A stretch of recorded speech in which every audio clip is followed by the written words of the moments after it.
once again, right from the beginning. And this time I will speak rather little quickly because time is too less. So this has started with, it has already been covered in the previous lectures that India has only 2.44% of the world land share and its whole population more than 70%, 17%, and the fresh water sources is more than 4%. But the interesting thing is it is rated among the top 10 water rich countries. This is very interesting. Whereas every day our newspaper, our media, everywhere we are finding there is a sort of water supply, even for the agriculture, even for the domestic and industrial. Though we are rated among top 10 water rich. And even the Intergovernmental Panel for the Climate Change, that is IPCC, has current rated India, designated India as a water stress country because the current utilizable fresh water is much lower than the international standard. This is the Indian scenario. And why this situation is occurs in India? The major cause is disproportionate use of water. As per the FAO Food and Agriculture Organization 2017 study indicated that the per capita storage capacity in India is significantly low, and that is around 8% of the annual rainfall. And the another issue in India, more dependency on the groundwater utilization, because दुनिया में जितना भी पानी हम ground water extract कर रहे हैं उसका 25% तो केवल इंडिया में करते हैं, और उससे भी खतरनाक स्थिति है कि भारत में जो क्रॉप वाटर यूटिलाइजेशन है that is 3 to 5 times higher than China and US and Israel and many more countries, even the Australia. तो ऐसा तो नहीं है कहीं कि हमें जितनी पानी की जरूरत है उससे ज्यादा हमारा उपयोग हो रहा है, इसके कारण मिसमैनेजमेंट के कारण हमारे लिए पानी की शॉर्टेज बनी हुई है। ये तो आपको ऑलरेडी बताया है कि the major consumer of the water sources is the agriculture sector. In world also, it consume around 70 to 90%. In India, more than 85%. Industrial and domestic sector consume around 5 to 7% in India, and 5 to 7% for industry also in India. And in India,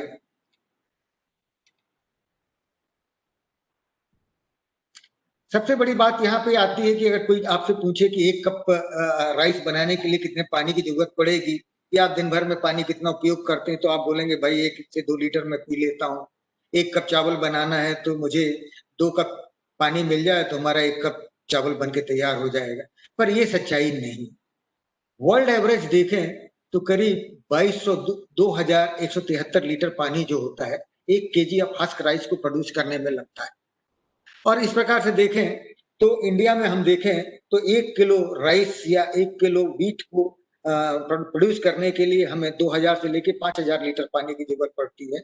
1 kg of potato we need to have 500 to 1500 liter of पानी, and similarly for production of 1 kg of chicken or mutton we need to have 3500 to 5700 or rather 6000 liter of water. ये तो आपने देखा है, आपको मालूम है कि चाय आपको कहने के लिए तो 1 कप चाय है, पर इसमें जितने भी इंग्रेडिएंट होते हैं उनको प्रोड्यूस करने के लिए लगभग 35 लीटर पानी की जरूरत पड़ती है. Similarly for coffee 140 litre, 1 glass of wine 120 litre, ऐसे लाइक मैनी मोर आपका रहता है. टमाटर के लिए 13 लीटर और मटन के लिए आपका 7000 लीटर. तो अगर कोई आपसे पूछे कि भाई आप पानी कितना पीते हैं तो हम बोलते हैं भाई 1-2 लीटर, गर्मी में आते आते 3 लीटर, उससे ज्यादा पानी तो हम नहीं पी सकते. पर वास्तव में हम दिन भर में करीब 2 से 3 हजार लीटर पानी हमारी थाली में आता है, जिसको हम वेरियस इंग्रेडिएंट के रूप में हम खा जाते हैं. इसके अलावा अगर आप देखें कि जो आप एक कॉटन की शर्ट होती है, एक कॉटन की शर्ट को प्रोड्यूस करने के लिए मैंने right from the growing the cotton हमें 5000 लीटर पानी की जरूरत पड़ती है. हमारा घर बनता है, everywhere we need to have a pani, और हमारा पानी का कंजम्पशन कितना ज्यादा है. और जब हम एक्सपोर्ट की बात करते हैं तो मजेदार चीज ये है कि हम एक कॉटन की शर्ट एक्सपोर्ट नहीं करते, हम उसके साथ में 5000 लीटर पानी एक्सपोर्ट कर देते हैं. सिमिलरली एक किलो बासमती के साथ में हम 4 से 5,000 लीटर पानी एक्सपोर्ट कर देते हैं जो फ्री में चला जाता है। ये काफी इंटरेस्टिंग चीजें हैं और यही बताती हैं कि dis appropriate use of water हमारे देश में है। इसमें ये कार्टून के बारे में आपको अगर सुन पाए हो पहले तो मैं बताऊंगा कि ये एक मैं पिछले कुछ वर्षों के पहले की बात है, 10-15 साल पहले मैं रायपुर गया हुआ था। एक न्यूज़पेपर था दैनिक भास्कर, उसमें से मैंने थोड़ी सी कटिंग ली and that is quite interesting और करंट सिनेरियो में ये पूरी फिट बैठती है कि एक आदमी नलके से पानी निकालने की कोशिश कर रहा है हैंडपंप से, पानी हैंडपंप से नहीं निकल रहा है पर उसका पूरा का पूरा तबेला गीला भर गया है उसके पसीने से। और यहाँ कहना ये चाह रहे हैं कि water level has gone so deep कि हमारे हैंडपंप भी ड्राई हो जाएंगे, ऐसी सिचुएशन एक दिन हमारे यहाँ पैदा हो जाएगी और 2025 के आते आते आबादी इतनी बढ़ होगी कि हमारे 1/3 लोगों को पानी नहीं मिलेगा। इस टाइप की चीजों की बात आज से 15 से 20 साल पहले की थी। दूसरी देखिए कि इन्होंने बोला था कि अगर हम क्लाउड से कैसे पानी सीधे उतारें और उसको इंडस्ट्री के मार्फत से बेचें, उस समय कल्पना की थी कि भविष्य में पानी नीला सोना के रूप में जाना जाएगा। और इसको जैसे कि हम आपका ये जो पेट्रोलियम और कोयला होता है जिसको black gold and black diamond की बात करते हैं, वैसे पानी के रूप में कल्पना की थी और आज ये सच्चाई में बदल गया है कि दुनिया की सारी मल्टीनेशनल कंपनी, चाहे भारत में टाटा बिरला हो, ये सारे के सारे पानी बेच रहे हैं 30 रुपए लीटर से और 100 रुपए लीटर तक की एक बॉटल आती है पानी की। और इस प्रकार से पानी की कितना ज्यादा उसका महत्व बढ़ा है इसकी बात करते हैं। एक ये दूसरा तीसरा एक चित्र था, इसमें कार्टून को आप देखने की कोशिश करिए। एक महिला पानी निकाल रही है और water level has gone so deep कि they need to have a tremendous energy for lifting a bucket of the water. इसमें एक दूसरा उदाहरण मैं देना चाहूंगा कि अगर पानी का लेवल जमीन से 2 मीटर नीचे है और आप एक 3 HP का सेंट्रीफ्यूगल पंप चलाते हैं तो 1 घंटे में 10,000 से 15,000 लीटर पानी वो फेंक देता है। जब यही पानी का लेवल उसी कुएं में 20 मीटर के नीचे चला जाता है तो सबसे पहले तो आपका पंप पानी फेंकेगा नहीं, उसको पानी फेंकने के लिए उसको जमीन के नीचे ले जाना पड़ेगा और जब आप कुएं के अंदर उतारते हैं तो उसमें हेड इतना डेवलप हो जाता है कि वही पंप 1 घंटे में मुश्किल से 5 से 8,000 लीटर या राधा दूसरे शब्दों में कहें तो आधा पानी फेंक पाता है, जबकि एनर्जी उतना ही खा रहा है। अगर आप बकेट और रोप से लिफ्ट करते तो 2 मीटर लिफ्ट करने के लिए आपको कितना फिजिकल एनर्जी लगेगी और 20 मीटर को कितनी ताकत लगेगी, इसका अंदाजा लगा लीजिए। और इसके साथ में सबसे बड़ी चीज हो गई है एक्सेस टू सेफ वाटर। हमारा पोल्यूशन भी हमारे लिए एक गंभीर समस्या बनता जा रहा है आपका ओवर एक्सप्लॉइटेशन के अलावा। अब अगर देखें तो भारत में जो हम बात करते हैं पानी की अवेलेबिलिटी पे, तो अवेलेबिलिटी चाहे वाटर की हो या ग्राउंड वाटर की, दोनों जो होती है यूनिफॉर्मली डिस्ट्रीब्यूटेड नहीं। अगर आप देखें यूनिफॉर्मली डिस्ट्रीब्यूटेड नहीं है। अगर हम आपको यहाँ 2-3 नक्शे दिखाते हैं, एक तो ये डिस्ट्रीब्यूशन ऑफ द रेनफॉल कि भारत में जब रेनी सीजन आता है तो हमारा ईस्टर्न मोस्ट कॉर्नर में 10,000 mm से ज्यादा रेन आता है, उसी समय हमारे वेस्टर्न मोस्ट कॉर्नर राजस्थान में 100 mm से कम रेनफॉल होता है। नदर्न स्टेट में ज्यादा रेनफॉल होता है, सदर्न में कम होता है। इसके बराबर हमारे यहाँ जियोलॉजी और हाइड्रोजियोलॉजी भी एक मेजर रोल प्ले करती है फॉर स्टोरेज ऑफ वाटर। आप नदर्न एरिया देखिए, अगर भारत में जब हम रेनफॉल की बात करें तो हमारे यहाँ एक्सेस रेन रहने दीजिए या डेफिसिट रेन रहने दीजिए, कुछ भी रहने दीजिए, हर केस में हमारे यहाँ इंडिया में हर साल 18% एरिया में बाढ़ आती है और 13% एरिया में ड्राट होता है। आज की भी बात करें, इस साल की बात करें तो हमारे एरिया में यूं तो कहते हैं कि इंडिया में 9% से ज्यादा रेनफॉल रिसीव हुआ है, फिर भी हिमाचल, पंजाब, दिल्ली के एरिया में अभी डेफिसिट रेनफॉल है, whereas in another area there is a excessive rainfall। इस प्रकार से हमारे देश में हर साल 13% एरिया में ड्राट आना ही है और 18% एरिया में फ्लड आना है। नदर्न एरिया में जो गंगा, ब्रह्मपुत्र, यमुना ये बेसिन है, ये हमेशा फ्लड प्रोन है।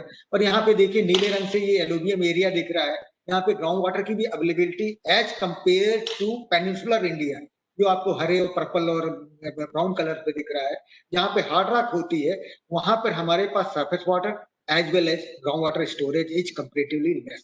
And similarly, the Rajasthan area where the occurrence of the rainfall is significantly low, therefore there is again the issue of the water supply even from the surface or from the groundwater resources. और ये एक map देखिए, ये map जो बताता है कि जितना भी रेड कलर से एरिया दिख रहा है, राजस्थान का हो या पंजाब हरियाणा का हो या साउथ में तमिलनाडु का हो और पार्ट ऑफ कर्नाटक और आंध्रा हो, ये रेड कलर का सारा एरिया बता रहा है कि ये वो एरिया है जहां पर एक्सेसिव ग्राउंड वाटर का यूटिलाइजेशन हुआ है because of less availability of the water for various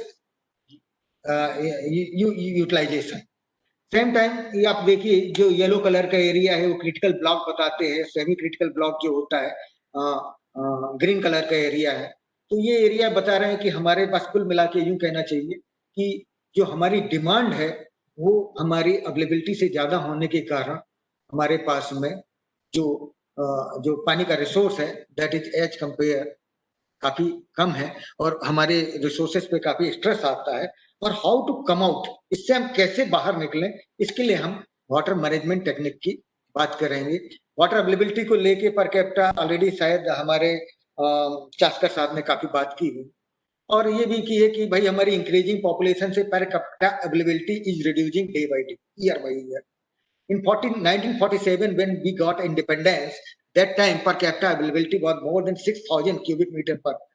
Whereas, agar if the population grow with same rate and our demand increase with the same rate, so after 100 years, that is by 2047, it may even go below 1,000 cubic meter, and water India may be considered as a water stressed country. तो कुल मिला के कहना ये चाहते हैं कि भाई आज भी हमारे पास वक्त है जब हमारे पास में पर कैपिटा अवेलेबिलिटी 1520 के आसपास है. आज भी अगर हम वाटर मैनेजमेंट पे चले जाते हैं तो आने वाले समय पे बड़ा आपको आश्चर्य होगा कि around 33 million hectare of the land can be brought under assured irrigation and same time you can generate 34,000 megawatt electricity out. और इससे केवल आपके पास में rise in the food production by 2% ना होगा बल्कि द पीपल में गेट 4% पीपल में get the employment in the agriculture sector and same time there is a increase 6% increase in the GDP of the India. This is happen if आज की date से ही हम water management की बात करने लगे. When we talk about the ground water, in fact this is we can say this is a backbone of the India's agriculture and drinking water security. आज हम ग्रीन रेवोल्यूशन की जब बात करते हैं we have assured the food security and that is all because of the groundwater. Ground की बात करें तो एक दूसरे शब्दों में बोले कि एक वो ऐसा हिडन या अदृश्य रिसोर्स है जिसने मानव सभ्यता का पूरा भूगोल ही बदल दिया. कभी समुद्र नदियों के किनारे नालों के किनारे माने ग्रो करने वाली जो मानव सभ्यता रही, सिंधु घाटी की हो या हड़प्पा कालीन हो या कोई भी हो, तो जो नदी किनारे जो मानव सभ्यता थी, the day they realize the existence of the ground water, उस दिन के बाद में उन्होंने नदियों के किनारे छोड़ के पूरे भूमंडल पे छा गए क्योंकि इनको मालूम हो गया कि हम खोदेंगे जमीन से पानी मिलेगा, इसी को हम भूजल कहते हैं. और उसका नतीजा ये निकला कि डिपेंडेंसी जो है ग्राउंड वाटर पे बढ़ती चली गई और आज billion and millions of the farmer across the country and remains के लिए ये एग्रीकल्चर के साथ साथ ड्रिंकिंग वाटर सोर्स भी है. आज देश में अगर हम देखें तो 85% से ज्यादा रूरल एरियाज में डोमेस्टिक वाटर रिक्वायरमेंट, 50% से ज्यादा अर्बन एरियाज में इनके वाटर रिक्वायरमेंट, चाहे कितना भी एडिक्वेट वाटर सप्लाई रहने दीजिए किसी भी म्युनिसिपल कॉर्पोरेशन से, पर ग्राउंड वाटर का उपसा वहां पे, ग्राउंड वाटर का यूटिलाइजेशन, ग्राउंड वाटर का एक्सट्रैक्शन वहां पे होता ही है एज ए सप्लीमेंट्री सोर्स. क्योंकि जो नॉर्म्स हैं दैट इज आज की डेट में स्मार्ट सिटी का नाम है 135 litre per capita per day. इस नाम से लोगों को पानी माने उनके लिए सफिशिएंट नहीं होता है और वो ग्राउंड वाटर को ड्रा करते रहते हैं. सिमिलरली आज भी हमारे देश में 60% से ज्यादा एग्रीकल्चर डिमांड जो है वो ग्राउंड वाटर से ही पूरी होती है क्योंकि this is a most dependable source of water supply even during the prolong drought period. ये एक होता है. अब हम एक छोटा सा एग्जांपल लातूर का देंगे कि लातूर में जब ड्रॉट आया था 2012, 13, 14 या 13, 14, 15 में, उस समय जो रेनफॉल हुआ है लगातार 3 साल 50% के आसपास रेनफॉल हुआ था। सरफेस वाटर स्टोरेज के जो डाटा फिगर बता रहे थे, पहले साल 15%, दूसरे साल 12% और तीसरे साल 5% स्टोरेज था।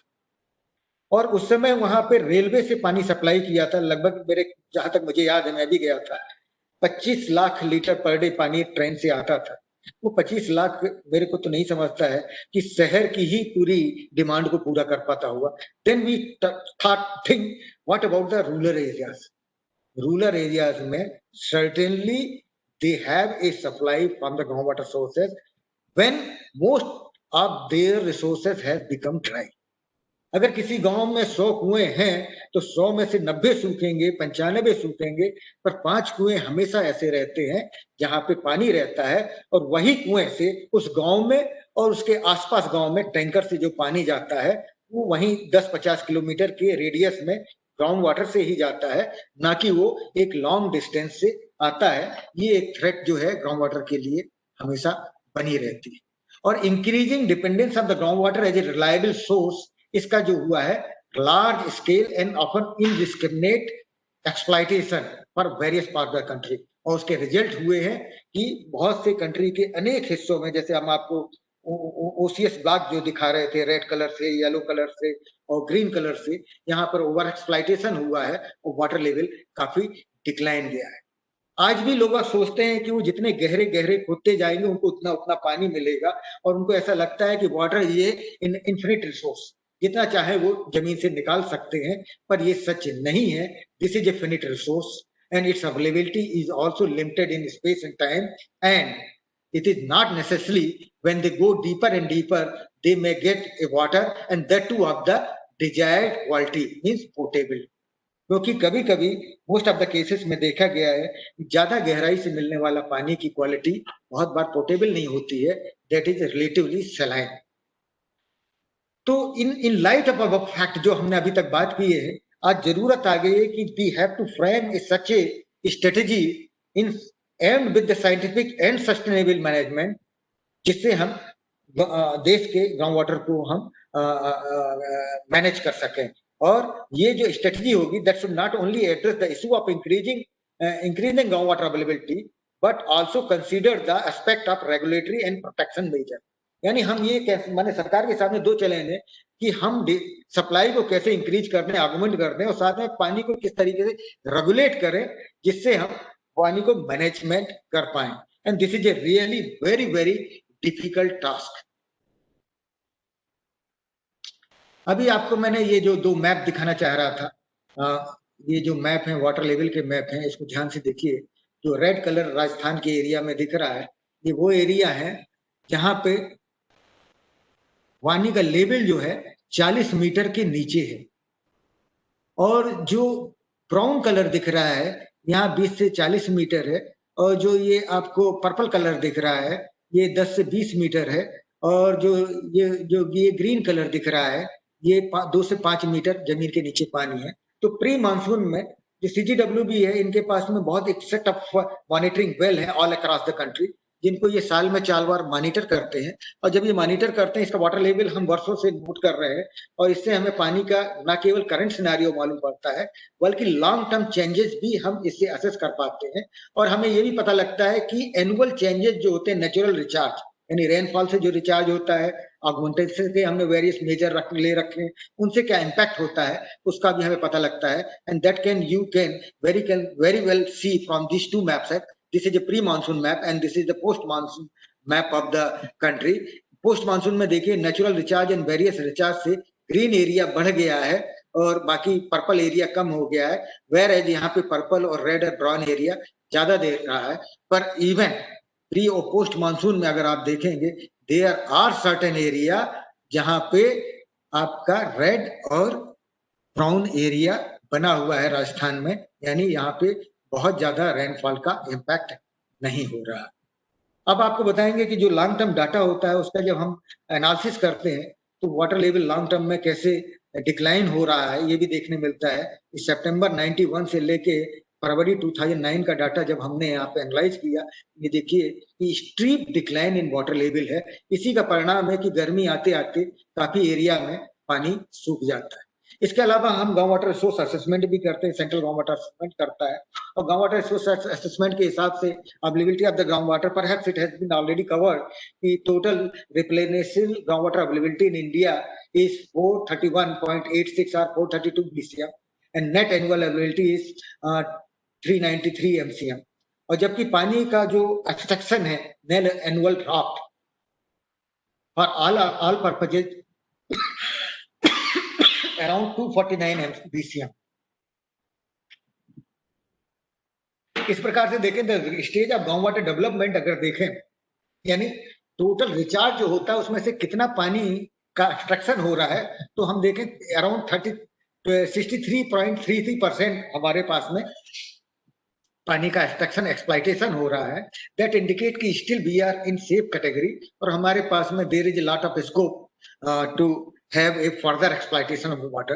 But we have already seen the previous map कि the availability of the water resources is not uniform throughout the country. इसी के रिजल्ट है, as a result in many pockets like Rajasthan, Gujarat and part of Haryana and Punjab, water level decline has been noticed, over exploitation is noticed. Similarly, in southern peninsular India, the over exploitation is noticed. And this is the table, though it may not be readable, but this indicates the state availability and stage of groundwater development.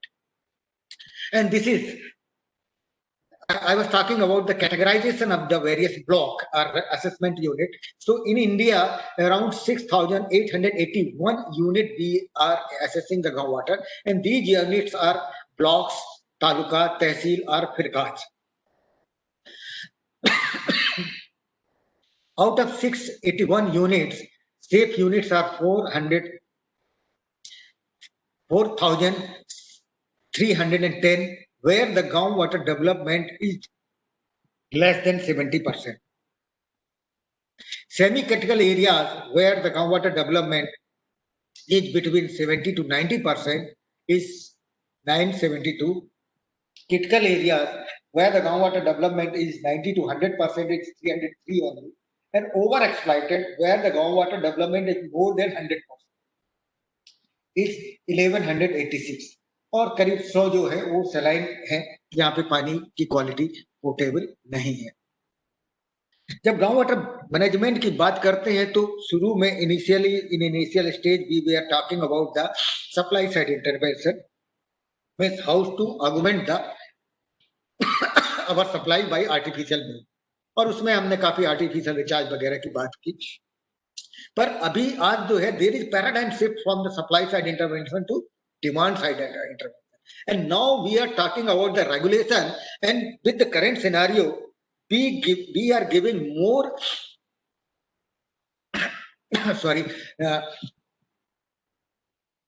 more weightage toward the self regulation rather than the government regulation, because you know the implementation of any law that may lead to the public resentment. लोगों का विद्रोह होगा कि भाई ये tax क्यों लगा रहे हैं, आप पानी पे भी टैक्स लेंगे। उनका मानना है वाटर, पानी तो एक फ्री कमोडिटी है, ईश्वर ने मुझे दी है, हम उसका उपयोग करेंगे। इसलिए हम बात करने लगे कि भाई इसको गवर्नमेंट रेगुलेशन की बजाय पार्टिसिपेटरी मोड में बात करें और सेल्फ रेगुलेशन की बात करें तो शायद हमें कहीं तकलीफ नहीं होगी। एक बार अगर जनता अवेयर हो जाती है कि भाई ये पानी तो हमारा है, हम ज्यादा खर्च करेंगे तो हम ही को प्रॉब्लम होगी, हम कम खर्च करेंगे तो हम होंगी। ये इसी प्रकार से हमें मैनेज करना है, जिस प्रकार हम अपने घर चलाने के लिए हमारी मान लीजिए 10,000 मंथली इनकम है, तो हम उसमें डिसाइड कर लेते हैं भाई 2,000 खाने पे रखेंगे, 2,000 बच्चों की फीस के लिए रखेंगे, 2,000 इसके लिए रखेंगे। इस प्रकार से कुछ बचत भी करेंगे हार्डशिप के टाइम के लिए। इस हिसाब से हम अपने घर को जैसे मैनेज करते हैं, वैसे विलेज लेवल पे अगर हम वाटर सोर्सेस को मैनेज कर पाए तो शायद इसके बेहतर रिजल्ट होंगे। और इसकी हम एक केस स्टडी भी आपसे डिस्कस करेंगे लेटर पार्ट में कि किस प्रकार से हम अपने रिसोर्स को पार्टिसिपेटरी मोड में मैनेज कर सकते हैं। अब जब हम जो गवर्नमेंट रेगुलेशन की बात करते हैं तो ये बात तो सही है कि इन 1997 एक केस हुआ था एमसी मेहता, और उसमें सुप्रीम कोर्ट ने they have constituted the Central Groundwater Authority under the Section 3 of the Environmental Protection Act 1986. Or the mandate of the Central Groundwater Authority was to regulate and control management and development of the groundwater resources of the country, and to issue a necessary regulatory direction. And same time they have notified many of the areas where the groundwater means the sinking of the well even was not permitted. But we are facing a lot of problem, and still we are unable to regulate the agriculture uses. इसके लिए that's why we have suggested the participatory approach. And participatory approach के लिए हमने बात की village water budgeting. That is again I am going to take up in the latter part of this presentation. कि अगर हमको सबसे पहले है कि लोगों को समझाना कि ग्राउंड वाटर होता क्या है. अभी तो हमें गांव में हो या शहरों में हो, ये लोगों को सबसे पहले ग्राउंड वाटर को समझना पड़ेगा कि ग्राउंड वाटर एक ऐसा रिसोर्स है जो जमीन के अंदर रहता है, और इसका अकरेंस एंड मूवमेंट जो होता है that is controlled by the rock formation occurring below the land of their area. यानी वहां पे कैसा पत्थर मिल रहा है, उस पत्थर के नेचर पे डिपेंड करेगा कि कितना पानी होगा. आपने देखा होगा एक शुरू में मैं मैप दिखा रहा था जिसमें ब्लू कलर है, जिसमें यमुना, गंगा और ब्रह्मपुत्र एलुवियम की बात की थी. एलुवियम में पानी बहुत ज्यादा होता है, ग्राउंड वाटर भी बहुत ज्यादा होता है, जबकि हार्ड रॉक में पानी अवेलेबिलिटी जो होती है उसमें जो फ्रैक्चर्स होते हैं, फ्रैक्चर्स से कंट्रोल होता है. इस प्रकार से हमें लोगों को समझना पड़ेगा. इसके साथ में हमको उनको एक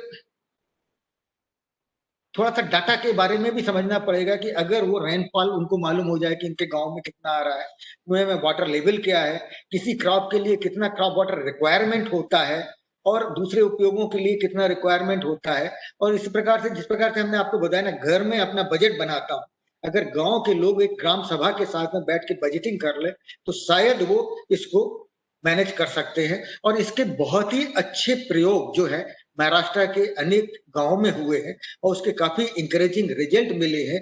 और यू वॉन्ट बिलीव कि जो चमत्कार बोलते हैं ना, जिसको मैरिकुलस चेंजेस, सोशियो इकोनॉमिक बिल्कुल कंडीशन बदल गई हो, ये भी that I will discuss with hour later part of this. उसमें कि इस प्रकार से अगर हम लोगों को अवेयर करें, लोगों को थोड़ा सा कैपेसिटी बिल्डिंग करें, उनको यूज कर माने इस प्रकार से यूजर को इक्विप कर दें कि उनकी डाटा मैनेजमेंट स्किल, नॉलेज और सारी चीजें बदल जाए, जिससे वो अपना खुद का डिसीजन ले सके और उसको प्लान कर सके. इस प्रकार से हम लोग पार्टिसिपेटरी मोड के लिए प्लान किया था और अभी तो काफी कुछ महाराष्ट्र स्टेट में हमने इसको अचीव भी कर लिया. अब ग्राउंड वाटर मैनेजमेंट में दो बेनिफिट होते हैं कि इसमें सबसे बड़ी होती है कि इम्प्रूव वाटर अवेलेबिलिटी, यानी जब आप आर्टिफिशियल रिचार्ज करते हैं तो पानी की उपलब्धता बढ़ जाती है.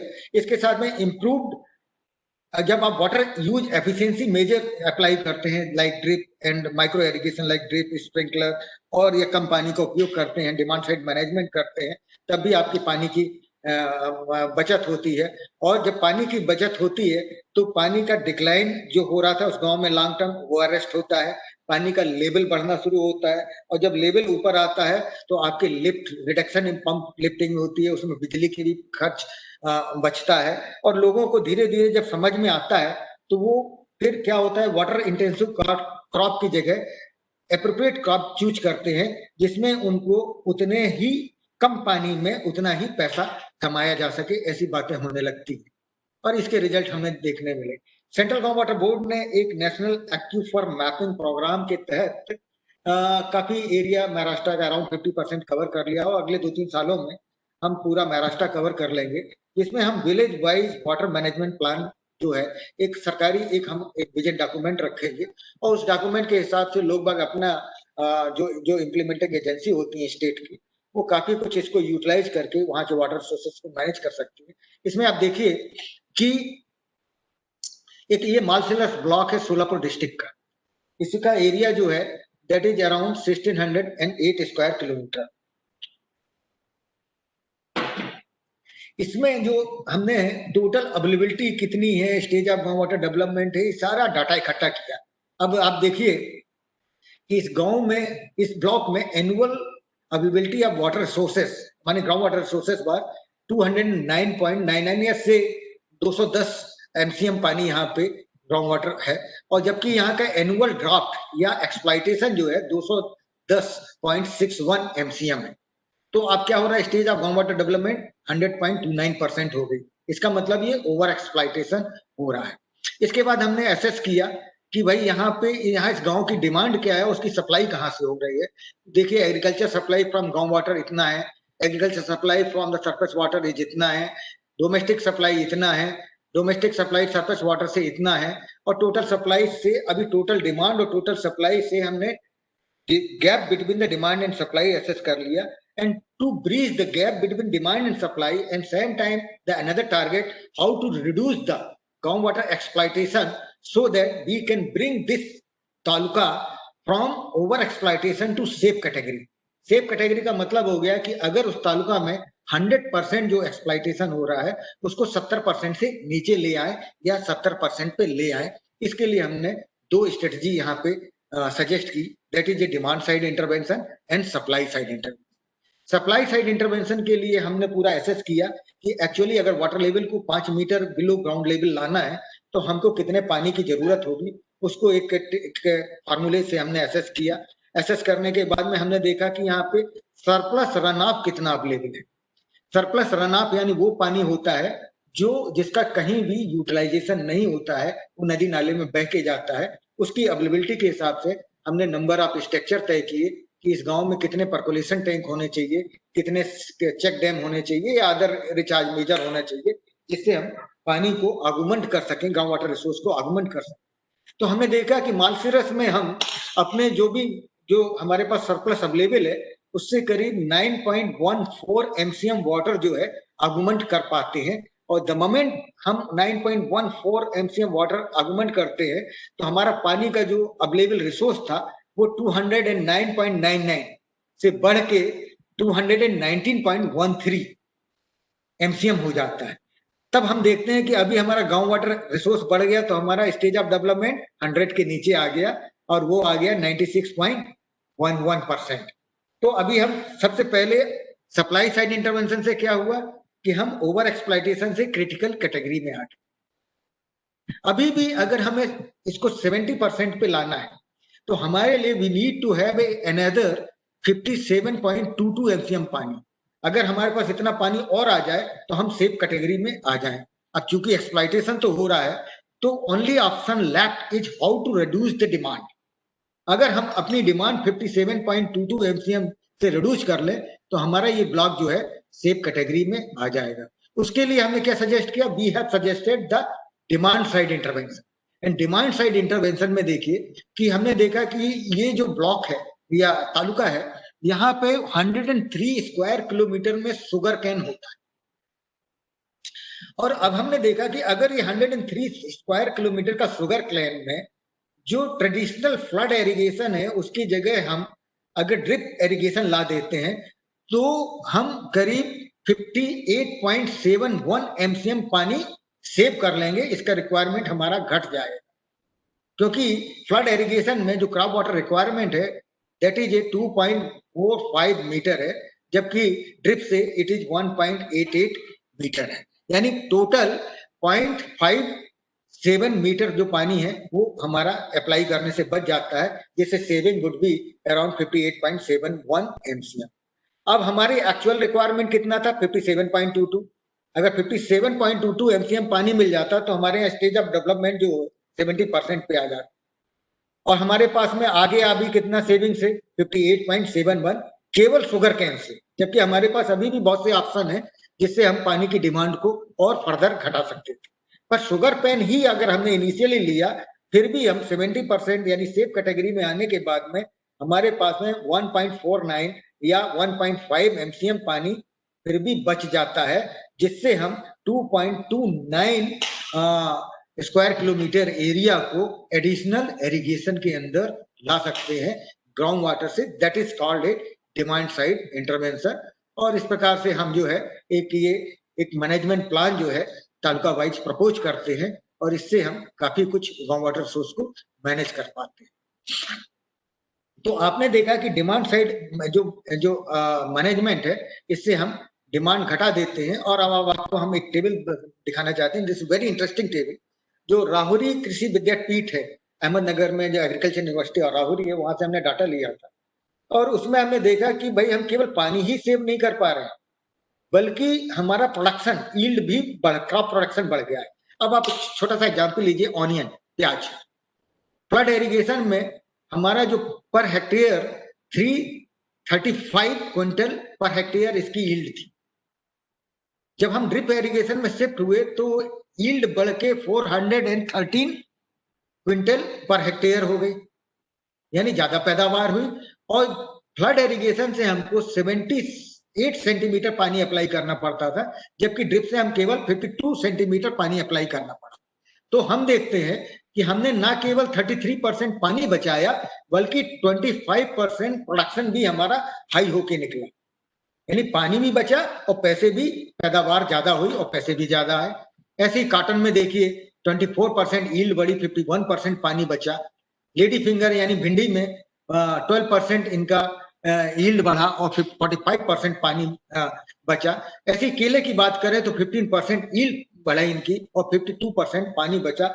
इस प्रकार से जब आपका पानी बचता है और वेरियस तरीके से पानी बचता है तो नेचुरली जो है आपके पास में, जब आप सेफ कैटेगरी में होंगे, यानी आपका stage of ground water development 70% के नीचे आ जाएगा, तो ये आपको फर्दर डेवलपमेंट यानी और ज्यादा एरिया में ग्राउंड वाटर इरिगेशन कर सकेंगे, उसका स्कोप आपको बना के दे देता है। इसको हम कहते हैं demand side and supply side. अब हम बात करते हैं आर्टिफिशियल रिचार्ज की, सप्लाई साइड इंटरवेंशन की। इसके लिए बहुत सारे मेथड हैं। इसको हमने 2 कैटेगरी में बांटा हुआ है। एक सरप्लस फ्लडिंग, मराठी में बोलते हैं पानी अड़वा पानी झिरवा। मीन्स आप अगर पानी बहते हुए पानी को रोक देंगे तो नेचुरली है कि there will be 2 losses, evaporation and percolation. वो जो पर्कुलेशन लॉसेस होता है, वो लॉसेस से ग्राउंड वाटर हमेशा ऑगमेंट होता है। And there are many process like construction of percolation tank, cement plug, nala bunding, trench flooding, and direct injection में you can recharge a dug well existing in your campus, bore well existing in your campus. If both are not there, you can dig a small pit, trench or recharge shaft. Like there's so many things. And same time आपने देखा होगा कि there is one department in the agriculture department, that is a soil and water conservation department, which normally go for the water set development. और वहां पे छोटे छोटे brushwood dam, light check dam, loose boulder बंधारा, earthen structure, like so many things they construct. And these small and tiny structures not only conserve the water, also they also act as a soil conservation structure as well as a water conservation structure. These are the few photographs of the loose boulder structure: CCT, form ponds, gabion, Bandai Bandhara, KTBR, percolation tank, cement dams. And these are the actually this is a schematic diagram of direct injection. आप rooftop से भी कर सकते हैं और आप खेतों में भी जो पानी बह के आता है उसको भी आप कुएं के अंदर ले सकते हैं। Only precaution which is not only precaution, that is a major precaution that you have to take, the water should be free from any kind of the pollutant, even silt. क्योंकि अगर पोल्यूटेंट तो छोड़िए, silt भी पानी के साथ में आपके कुएं के अंदर चली गई तो वो पोर स्पेस जिनके अंदर पानी स्टोर होता है, जिसके अंदर मूव होता है, उसको चोक कर देगा। इसलिए हमें एक फिल्टर का जरूरत होता है। अभी हम आपको एक जो एग्जांपल की बात करेंगे कि क्या ये small and tiny structures which does not require actually any kind of engineering skill, क्या इससे कोई मैरिकुलस या एक ऐसा चमत्कारी चेंज होता है कि इस एरिया का पूरा सोशियो इकोनॉमिक कंडीशन बदल जाए? तो मैं आपको हिवरे बाजार का एग्जांपल देता हूं, जहां के सरपंच पोपट पवार हैं, आपने काफी नाम सुना होगा, इनको अभी पद्मश्री अवार्ड भी मिला है। उस गांव को दिखाता हूं कि जहां के हालात प्री प्रोजेक्ट में इतने बुरे थे कि ये हिल्स दिख रही है, कंप्लीट नेकेड है, और खेती के नाम पे बाजरा ज्वारी ये होता था। गांव की कंडीशन काफी पुअर थी। पोपट राव जब सरपंच बने तो उन्होंने यही छोटे छोटे स्ट्रक्चर, जिनकी मैं आपको फोटो दिखा रहा था, continuous contour bunding, afforestation, loose boulder structure, nala bunding, percolation tank, storage bandhara, cement plug, repair of nala bund, इस टाइप के छोटे छोटे स्ट्रक्चर लिए और आपको दिखाता हूँ कि कैसे इन्होंने काम शुरू हुआ। He started with the people participation. सबसे पहले लोगों को कन्विंस किया कि भाई अपन कुछ करेंगे। जब इन्होंने कन्विंस किया तो बहुत इनिशियली 50% लोग साथ में नहीं आए, कुछ लोग साथ में आए। धीरे धीरे जब उसके परिणाम दिखने लगे तो लोग जुड़ते गए और आज ये है कि आज इनको न केवल इनका जो गांव है वाटर को लेके सेल्फ सफिशिएंट है, बल्कि आज he has become example for the other villages also. देखिए एक गांव में लोगों ने काम करना शुरू किया, ये सीसीटी बनाए, सीसीटी में देखिए ट्रेंच बनी हुई, कंटिन्यूअस कंटूर ट्रेंच। जब उसमें पानी आया तो घास आई तो बायोमास आया, और धीरे धीरे ये नेकेड हिल जो है पूरी आज देखिए आज प्लांटेशन के बाद में पूरी ग्रीन हिल हो गई। और इसको सीधा सा कहने का मतलब है कि आप अपने फर्श पे अगर पानी डालेंगे एक बकेट, तो इस कॉर्नर से उस कॉर्नर को जाने को देर नहीं लगेगी, पर आपके अगर फर्श पे ग्रास है तो शायद वो पानी वहां से मूव नहीं कर पाएगा। तो वही होता है कि अगर नेकेड हिल है तो नेकेड हिल में रन ऑफ काफी फास्ट होता है, जबकि जो ग्रास और फॉरेस्टेड हिल होगी वहां पे रन ऑफ स्लो होगा, और रन ऑफ फ्लो होगा तो नेचुरली ग्राउंड वाटर रिचार्ज होगा, और उसके परिणाम स्वरूप जितने भी इन्होंने टैंक बनाए थे उसमें धीरे धीरे पानी आना शुरू हो गया। और पानी से जब टैंक भरे तो केवल टैंक्स में पानी, जबकि आप ये कुएं को देखिए ध्यान से, इस कर्सर को देखिए, इस कुएं में पानी उस लेवल पे आ गया है कि आज 2 हाथ पे इस पे पानी दिख रहा है, और यहाँ पे ट्रेमेंडस वाटर अवेलेबिलिटी बढ़ गई है। इसके अलावा इन्होंने जब आप पीपल पार्टिसिपेशन मोड में काम करते हैं तो लोगों की सोच एक जैसी होती है, और इन्होंने कुछ एजेंडा और चला रखा था गांव में, that is ban on grazing, यानी चाराबंदी। आपके कोई भी जानवर को जंगल में जाके चारा नहीं खाना है, आपको जितना चारा चाहिए काट के ले आइए, क्योंकि एक जानवर 2 किलो चारा खाएगा और 40 किलो खराब करेगा। इन्होंने चाराबंदी कर दी, उसके परिणाम स्वरूप इस गांव में जहाँ पे कभी चारे का जो प्रोडक्शन था 200 टन था, जो आज जो है करीब 6000 और 8000 टन के ऊपर चला गया। बैन ऑन फेलिंग ट्री, यहाँ पे पेड़ों की कटाई पे भी रोक है। बैन ऑन लीकर है, ये ह्यूमन एफिशिएंसी बढ़ा देता है। फैमिली प्लानिंग है, श्रमदान है, ऐसी काफी चीजों को साथ में मिलकर इम्पैक्ट हुआ।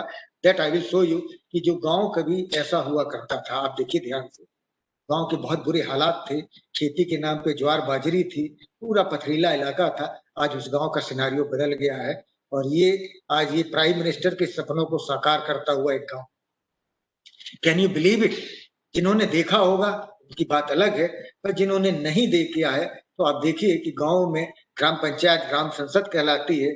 जयपुर को हम बोलते हैं कि इट इज पिंक सिटी, क्योंकि वहां पे सारी बिल्डिंगों का कलर पिंक है। आप यहाँ देखिए कि लोगों की सोच इस तरीके से बदली है कि क्लीनलीनेस से लेके कलर एक जैसी बिल्डिंग दिखने लगी है।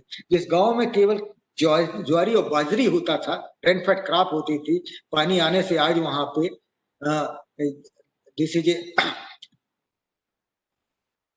ऑनियन, आपका पोटैटो, फ्लावर, कॉलीफ्लावर, और यहाँ तक हर चीजों से इनकी काफी कमाई होने लगी है। और आज यहाँ पे जिस गांव की आज टोटल यहाँ पे से अराउंड 137 हाउसेस हैं, 137 हाउसेस में 97 हाउसेस, जो डाटा करंट डाटा बता रहा है, 97 जो हाउस होल्ड है ये करोड़पति हैं, जो कभी दूसरों के खेतों में जाके मजदूरी करते थे, आज वो अपने खेतों में 10 आदमी को मजदूरी दे पा रहे हैं। और यहाँ पे जिस तरीके से चेंजेज आए हैं, ड्रामेटिक चेंजेज आए हैं, और सोशियो इकोनॉमिक कंडीशन बदल रही है। दूसरा एग्जाम्पल मैं देना चाहूंगा, ये वर्धा डिस्ट्रिक्ट में एक तामसवाड़ा गांव है, ये एक ट्राइबल विलेज है, एक छोटा सा गांव है, 429 हेक्टेयर्स का। ये total area of the village is 856 hectare और कल्टिवेबल लैंड इज 429 हेक्टेयर, और ये एक रिच पे है। इस गांव के दोनों तरफ 2 छोटे छोटे माइनर इरिगेशन टैंक हैं, और माइनर इरिगेशन टैंक्स में पानी होते हुए, क्योंकि ये गांव रिच पे है, रिच पे होने के कारण उस गांव में वाटर सप्लाई नहीं हो पा रही थी, और बड़े बुरे हालात थे। सरकारी बहुत सी स्कीमें आई, इनको यहाँ वाटर कंजर्वेशन स्ट्रक्चर्स बनाए गए, वो भी वक्त के साथ में खराब हो गए, सिल्टेशन हो गया, टूट गया, और हालात यहाँ पे हिबरे बाजार की तरह बुरी थी, और लोग काम के लिए दूसरे के खेतों में या बाहर शहरों में जाके काम करते थे। यहाँ पर एक पूर्ति सिंचन सहयोगी संस्थान है, एक एनजीओ है, उसने अपना काम लिया। काम लेने के बाद साइंटिफिक उनके जो एक माधवराव कोटस्थानी करके उनके जो सेक्रेटरी है, वो ही जे बेसिकली सिविल इंजीनियर, और उन्होंने हमारे पास भी आए, हमारे से काफी गाइडेंस लिया, और गाइडेंस लेके उन्होंने साइंटिफिक और इंजीनियरिंग स्किल के कॉम्बिनेशन के साथ में पहले विलेज की पूरी कैडेस्ट्रल मैप पे मैपिंग की। मैपिंग करने के बाद नाला का पूरा सर्वे किया, सर्वे करने के बाद में कितना सिल्ट लोड है, कहाँ स्ट्रक्चर टूटे हुए हैं, कितने स्ट्रक्चर बने हैं, सारी चीजों को मैप पे प्लाट किया। मैप पे प्लाट करने के बाद में एक एस्टिमेट बनाया और सिस्टमेटिक काम शुरू किया। सिस्टमेटिक काम करने के पहले इन्होंने क्या किया, जितना है डीसिल्टिंग चालू किया और साथ में deepening and widening of the नाला बेड इन्होंने। Deepening and widening of the नाला बेड करते समय इन्होंने साइंटिफिक क्राइटेरिया, चूंकि ही हैज अप्रोच्ड मी, और ये काम जो है इन्होंने पीपल पार्टिसिपेशन के साथ में किया था, ग्राम सहयोग से किया था। उन्होंने एक मीटिंग ली और हमारे पास आए, तो हमने उनको यही कहा था कि भाई आप दो चीजें इंश्योर करिए कि आपकी जो फ्लडिंग है नाला में, वो नाला बैंक के अंदर होना है, किसी के खेत में पानी घुसने नहीं होना है, नंबर एक।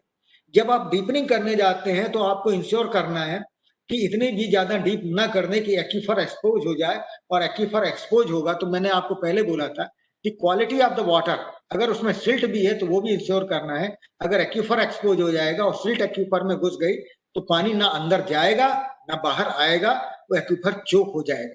इस पूरे क्राइटेरिया को उन्होंने ध्यान में रख के मैक्सिमम अप टू 3 मीटर, यानी considering the hydrogeology of the area, maximum up to 3 metre इन्होंने डीपनिंग की। इससे एक्वीफर एक्सपोज नहीं हो पाया।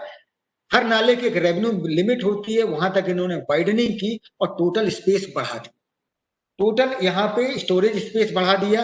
साथ में इन्होंने क्या किया, बड़े सिस्टमेटिक वे में ये जब गए तो इन्होंने जितने भी स्ट्रक्चर थे उनको रिपेयर किया। रिपेयर करने के बाद में इन्होंने क्या किया कि बीच में कुछ नए स्ट्रक्चर्स की जरूरत पड़ती है तो नए स्ट्रक्चर्स बनाए। इस प्रकार से एग्जिस्टिंग को रिपेयर किया और कुछ नए गैबियन स्ट्रक्चर और छोटे छोटे स्टोरेज बंधारा इन्होंने बनाए। और उसको देखिए कैसे सिस्टमेटिक गए। एक आपको सेक्शन दिखाता हूं कि जब आप अगर एक यहाँ पे होता और इसको अगर पानी भरता है चेक डैम में, तो पानी जाके यहाँ पे खत्म होता। तो इन्होंने सीरीज में लिया और सीरीज में डीपनिंग करते गए, इस प्रकार से काफी स्टोरेज बढ़ा दिया। इस प्रकार से इन्होंने 3.59 किलोमीटर के नाला का ट्रीटमेंट किया, यानी डीपनिंग वाइडनिंग किया, और उसमें बहुत सारे रिचार्ज स्ट्रक्चर जो एग्जिस्टिंग थे उनके रिपेयर किया और जो नहीं थे उनको बनाया। इस प्रकार से इन्होंने यहाँ पे करीब 1,05,000 क्यूबिक मीटर स्टोरेज क्रिएट कर लिया इन्होंने। और अगर हम देखें नॉर्मली कि 3 से 4 रिपीटेटिव फिलिंग होती है, हमने इसमें कैलकुलेशन पर्पज के लिए मिनिमम किया है, जबकि हमने देखा है कि नाला में रिपीटेटिव फिलिंग 8 से 10 तक गई, यानी पानी आता है, रिचार्ज होता है, फिर आता है, फिर जाता है, क्योंकि ये बहुत स्मॉल स्ट्रक्चर्स होते हैं और बहुत बार पानी ओवरफ्लो भी करता रहता है। इस प्रकार से total storage created in this area is 315,000 cubic meter. If we consider the recharge efficiency of the structure is 75%, then these small and tiny recharge structure, along with the nala and deepening and widening, they are able to recharge around 236,250 metre cube of the water every year. और उसके परिणाम देखिए। अच्छा, इसमें एक बड़ी interesting चीज देखी, जब इन्होंने एक्सकेवेट किया तो कुछ मटेरियल निकला और वो मटेरियल इन्होंने साइड में डाल के रोलर चलवा दिया, तो एक इनके लिए एक्सेस रोड भी तैयार हो गई। ये आप देखिए एक रोड बन गई नाला के अलावा। और ये नाला के अलांग रोड जो है आज इस पे ट्रैक्टर भी चलते हैं, इनकी बैल मंडी भी चलती है, और इनके लिए in addition to water conservation आप देखिए इनको एक एक्सेस रोड भी मिल गई। और उसका परिणाम देखिए, जो पानी रिचार्ज स्ट्रक्चर में है वही पानी इनके कुएं में, ये कुआं आप देख पा रहे हैं, तो ये इनका वाटर सप्लाई वेल है। और समर में भी इसमें 3 से 4 मीटर बीजीएल ही, बिलो ग्राउंड लेवल ही पानी रहता था, जो कभी सूख जाया करते थे। ये स्टेज इनके यहाँ आ गई। अब आपका जब हमने इनका इम्पैक्ट एनालिसिस किया तो देखिए एक लैंडसेट, एक ये सैटेलाइट पिक्चर है कि ग्रीन एरिया देखिए बिफोर एंड आफ्टर, ये 2002 का है, 2014 का है, ग्रीन एरिया इनका बढ़ गया है। और एक दूसरा मई 2002 का एक सैटेलाइट इमेजरी है, इसमें ये लाइन दिख रही है, इसमें देखिए ये नाला है जो आपको दिखाई नहीं दे रहा है। यही नाला जब हमने यहाँ पे वाइडनिंग एंड डीपनिंग की तो पानी के साथ में ये नाला आपको क्लियरली नाला आपको दिख रहा है। These are the changes after TP means Tamaswada pattern nala treatment practices. अब देखिए जब पानी आया तो यहाँ पे काफी परिवर्तन आने लगे, लोगों को खेती होने लगी। खेती होने के बाद में देखिए लोगों के पास ट्रैक्टर भी आ गए, लोग ड्रिप पे भी आ गए, देखिए स्प्रिंकलर लगा हुआ है। और जब आपके पास में पानी आता, पैसा आता है, तो लोगों के पास में दूसरे दिमाग चलने लगता है कि हाउ टू अर्न मोर। और हाउ टू अर्न मोर, तो इन्होंने क्या किया, कैटल पालना भी शुरू कर दिए। कैटल के साथ में आप देखिए, एक किसी क्रांतिकारी आइडिया किसी को आया कि भाई हम इसमें कुछ फिश के सीड डाल देते हैं, और आपको आश्चर्य होगा कि 4 महीने में इन्होंने करीब 40,000 की मछली भी पैदा कर ली वहां।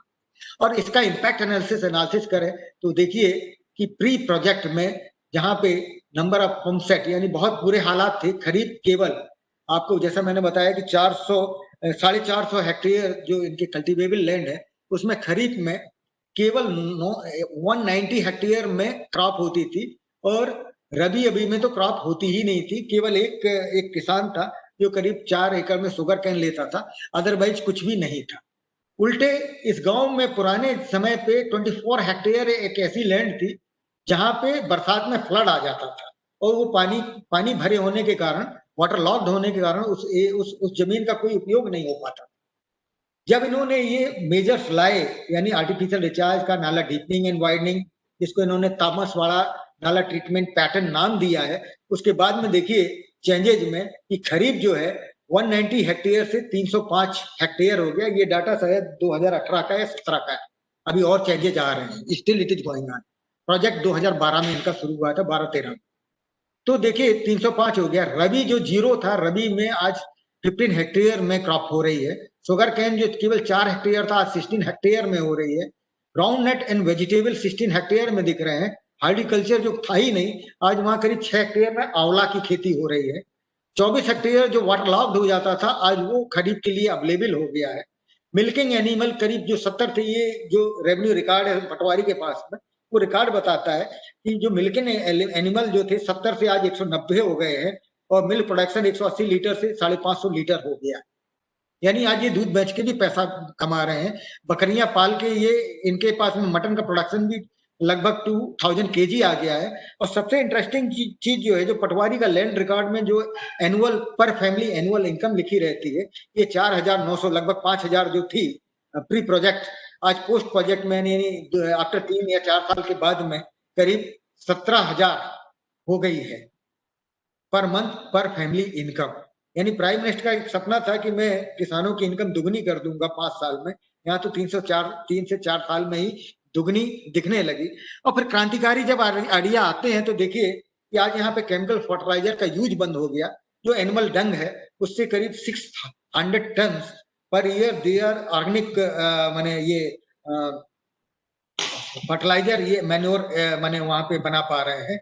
और आज ऑर्गेनिक खेती की वजह से इनकी प्रोडक्ट की डिमांड भी बढ़ गई है। और इसके साथ में जिस गांव में कोई झांकना नहीं चाहता था, जिसकी कोई कीमत नहीं थी लैंड की, आज वो लैंड भी लाखों की हो गई। इस प्रकार से अगर हम जब इनकी बात करते हैं, जो हिवरे बाजार की मैं बात कर रहा था कि हिवरे बाजार में अभी ड्रास्टिक चेंजेज मिलने लगे, और इनके यहाँ जो पिछले कुछ वर्षों में जो इनकम हुई थी मिल्किंग एनिमल बढ़ने के बाद में, पर कैपिटा इनकम, ये बहुत, इसके पास 15 साल का डाटा है। 15 साल यानी 1995 में ये जो थी 802 रुपीज पर मंथ थी, ये बढ़ के 2800 यानी से अराउंड 30,000 रुपीज हो गई। इसी का परिणाम है कि आज यहाँ पे करोड़पतियों की संख्या बढ़ गई है। और आर्टिफिशियल, मैं जरा बाइंड अप करना चाहूंगा। बाइंड अप करने के पहले मैं बताऊंगा कि इसके काफी बेनिफिट होते हैं आर्टिफिशियल रिचार्ज के और गांव वाटर के। और गांव वाटर के बेनिफिट के साथ में आपको जो होता है कि केवल अवेलेबिलिटी नहीं बढ़ती है, बल्कि समर में जब पीक डिमांड पीरियड हो रहता है, उस समय आपको पानी मिल जाता है। गांव वाटर का दूसरा बेनिफिट ये होता है कि there is no inter state controversy. यहाँ कावेरी और कृष्णा का कोई विवाद नहीं है, तमिलनाडु और कर्नाटक का विवाद नहीं है। Recharge structures are very low cost, small dimension होते हैं, इसमें सबमर्जेंस होता ही नहीं है, ऑलमोस्ट नेग्लिजिबल होता है। उसके हमारे पास में यहाँ मेगा पाटकर जैसे भी कोई रोल नहीं आते हैं। और सबसे बड़ी चीज होती है कि this would help in the equitable distribution. बहुत बार कैनाल जब इरिगेशन होता है उसमें शिकायत रहती है कि tail enders are not receiving water, they are not getting water. But in case of ground water, wherever you dig, आप जहां बैठे हैं और आपको पानी की जरूरत है, तो सर आप अपने यहाँ बोरिंग करिए, कुआं बनाइए, आपके यहाँ पानी निकलेगा। आपको म्युनिसिपल कॉर्पोरेशन या किसी से कनेक्शन लेने का इंतजार नहीं करना पड़ेगा। And this is not only, that also mitigate the flood hazard. अगर जैसे मैं आपको बता रहा था कि तामसवाड़ा पैटर्न में कि उनके पास में जो 24 हेक्टेयर का लैंड था जहां पे वाटर लॉक्ड हो जाता था, जब पानी इनके नदी नाले में स्टोर होने लगा, वहां से पर्कुलेट होने लगा, आज वो लैंड जो है आज वो एग्रीकल्चर के लिए अवेलेबल हो गई है। और सबसे इंटरेस्टिंग चीज है कि अगर आपके आपके किसी भी नदी नाले में मानसून के बाद में जो भी पानी दिखता है, most of the time this is A nothing, it is a ground water, जिसको हम बेस फ्लो बोलते हैं। और अगर आपका वाटर लेवल शैलो होगा तो आपके जो नाले सूख गए हैं उनमें भी पानी दिखना शुरू हो जाएगा। और लास्ट में एक और बड़ी इंटरेस्टिंग चीज मैं आपको बताना चाहूंगा कि फॉरेस्टेशन के क्या फर्क होते हैं। आपको मालूम होना चाहिए कि एक सिंगल ड्रॉप ऑफ रेन करीब 42 mg ऑफ द सॉइल अपनी जगह से डिस्प्लेस कर देती है और एक 7 mm डीप का एक गड्ढा बना देती है। उसके रिजल्ट क्या होते हैं कि 1 एकड़ में करीब 5.5 टन ऑफ द सॉइल पर एकड़ being remove during the monsoon period if the area receive average rainfall of 1000 mm। और यही बोलते हैं, और जबकि आपको मालूम होना चाहिए कि 2 इंच 1 इंच पर स्क्वायर इंच सॉइल बनने के लिए 800 से 1000 साल लगते हैं। इसलिए हम लोग कहते हैं कि आप ग्रीन रखिए, फॉरेस्ट रखिए, जिससे सॉइल इरोजन ना होने पाए। दूसरी चीज आपको बताना चाहता हूं कि सन, जो सूर्य है, this is a major thief of water. Evaporation losses जो होते हैं that is around most of the time around 35%, यानी करीब 2 लीटर पानी जो है पर स्क्वायर मीटर से डेली 2 लीटर पानी एवापोरेट होता है। अब आप सोच लीजिए। तो हम इसीलिए कहते हैं कि आपके पास फॉरेस्ट ऐसा होना चाहिए कि आपका जो सन की लाइट भी डायरेक्ट जमीन पे ना पहुंचे और वर्षा का पानी भी डायरेक्ट जमीन पे ना पहुंचे, तो आपका सॉइल वाटर कंजर्वेशन दोनों चीजें संभव होती हैं। और तीसरी सबसे महत्वपूर्ण चीज होती है कि जमीन में मिलने वाले जीव जंतु, ये भी देखिए इस चित्र के माध्यम से कि कैसे दे हेल्प करते हैं आपको पानी के पर्कुलेशन में, सॉइल मॉइस्चर मेंटेन करने में और फर्टिगेशन। इस प्रकार से आप काफी चीजें कर सकते हैं। तो लास्ट में यही कहना चाहूंगा in conclusion, the change in approach can change the entire socio-economic scenario and can be achieved through shift from the supply side intervention to demand side। हमने आपसे बात किया था कि सप्लाई साइड में हमारे पास में water is a limited resource and part of hydrological cycle, बहुत ज्यादा स्कोप नहीं मिलता है। पर डिमांड साइड में आपने 50% तक का reduction in demand in many even the agriculture cases आपने देखा है, that would be the great help. And artificial and recharge, there is no doubt, and participatory management, of course sir, this is a common pool resource and naturally available। जब तक हम नहीं जागेंगे, जब तक हम सेल्फ रेगुलेशन नहीं करेंगे, तब तक ये चीजें संभव नहीं है। therefore here the media plays the major role in the management of the country's water resources। thank you very much sir, thank you। Thank you, Jain sir. Now,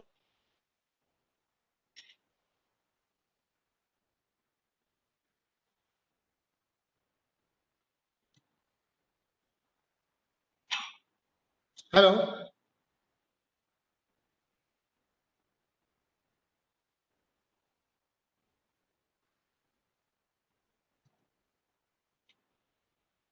hello।